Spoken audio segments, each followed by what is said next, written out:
What's going on YouTube? JT is Reborn here, and welcome back to another edition of my DC comic book reviews. And in this video, I'll be talking about Batman Detective Comics, issue number 1051. This one's written by Mariko Tamaki, with a backup written by Matthew Rosenberg. And both stories are still continuing the momentum of the previous issues. This is the Shadow of the Bat. I think this is part 4 or 5. I'm actually kind of losing count at this point. But basically, this one dives into the big reveal at the end of the previous issue, where we found out that Psycho Pirate has been working with the Doctor, who is trying to pull off one of the biggest cons in history and stealing money from Arkham Tower in order to fund their nefarious plans. So basically, he's been keeping Psycho Pirate alive and kind of keeping him awake, like, okay, you got to keep this up until Mayor Nakano signs that check for the funds, that we can con everybody out of their money, and then we can get the hell out of here. And the Bat Family's kind of in on this whole thing. Psycho Pirates is pretty much floundering a little bit because he's just been awake for so long and trying to control all sorts of different emotions at once and control people. It's taking a bit of a toll on him. He's also ripping off Penguin. He's ripping off all sorts of people, and pretty much everything is just going completely wrong for this guy all at once. Everything's falling apart. Psycho Pirate, like I said, has been awake for so long at this point that he can't really control all the inmates. I mean, he's doing his best, but it's just going to eventually take its toll to the point of exhaustion. Then things start to go wrong. There's a little bit of a fight at the prison, and then Psycho Pirate kind of at the end of the issue, given the time frame of this thing, is able to kind of knock everyone else out and have them go to sleep. Also, this is part 5. So that's the main storyline there. So we're almost at the halfway point. Next week we will be. Then the backup storyline, which is the Matthew Rosenberg one, with that poor child who's just been kind of thrown around to all over the place. Basically, what happens with him is he gets adopted by Oswald Cobblepot, aka the Penguin, and he's basically going to be a Penguin guy.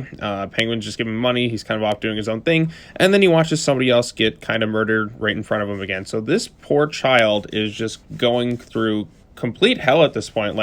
Honestly, the storyline just kind of feels like, now I've got to the point where ugh, is there any joy in this kid's life? I'm just watching a kid just watch people get tortured. I'm like, that's a lot for a child. I'm not sure what the end goal of this storyline is going to be, but it really is kind of a messed up one. It's a very dark storyline with this kid. I'm still intrigued. I didn't expect to see Oswald Cobblepot, considering the last thing the kid saw was Scarecrow getting fear toxin and all that other stuff, and you think Batman would have done a little bit more given all the stuff that this kid's been through. But yeah, I'm not sure what's going on with this whole situation here. So we'll see kind of where it all ends up inevitably going. But all things considered, I'm still enjoying this storyline overall. Yes, the 12 weeks in a row is a bit much to follow, but I guess in that sense, I'm still kind of up to date. I'm not forgetting things, because it's just okay, I remember what happened in the last issue, and then I'm not like I said, I'm curious to see where it's all gonna inevitably lead to.